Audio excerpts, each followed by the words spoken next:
bisig mo ang aking naging tahanan.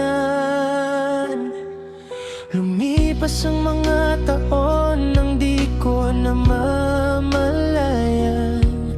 Ang mga kamay mong dati kay lakas, ngayon ay may bakas na ng panahon.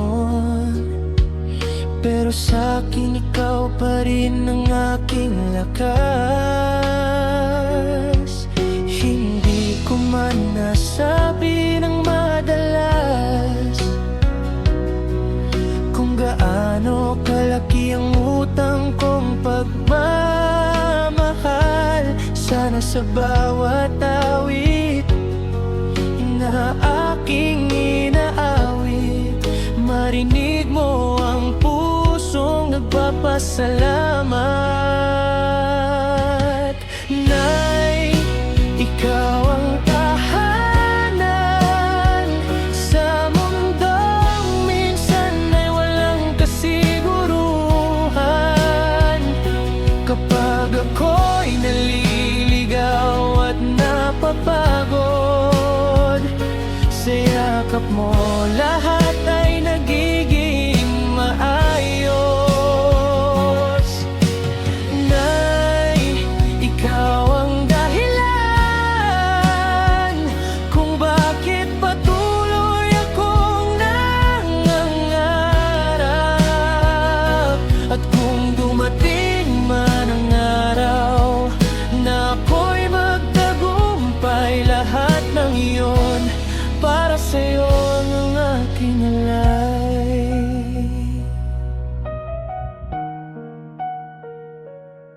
Ilang pangarap mo ang iyong isinantabi para lang matupad ang pangarap naming magkakapatid. Ilang gabing ikaw ay nagtiis para lang kami ay makatulog ng payapa. Ngayon ko lang lubos na nauunawan na ang pag-ibig ay hindi laging nasasabi.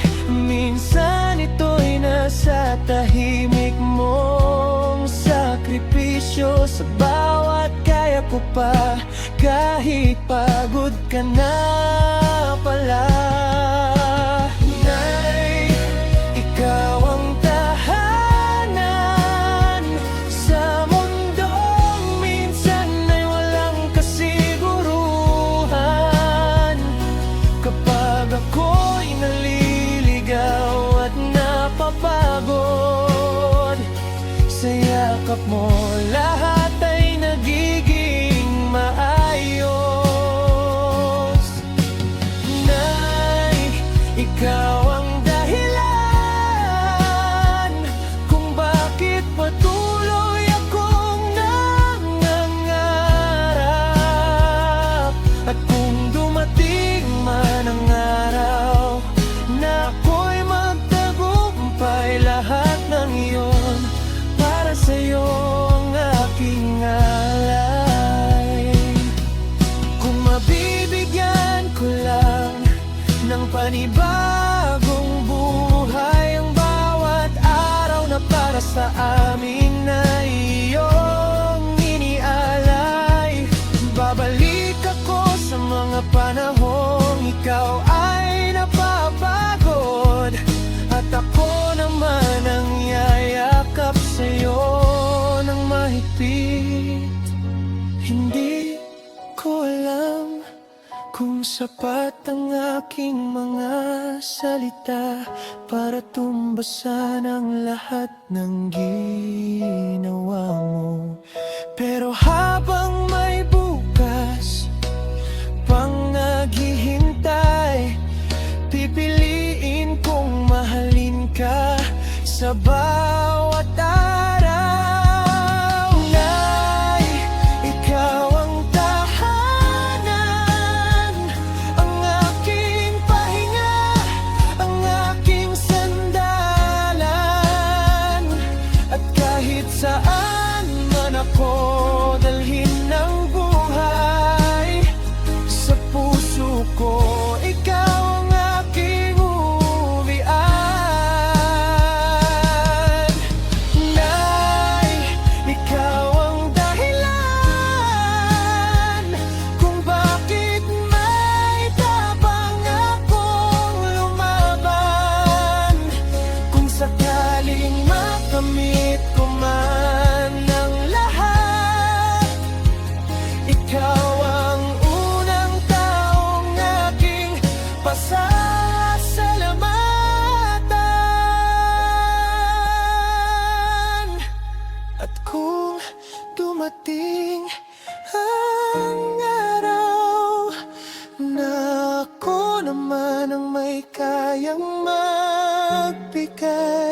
Hahayaan kitang mamuhay ng payapa, dahil buong buhay mo ikaw ang nag-alaga sa akin.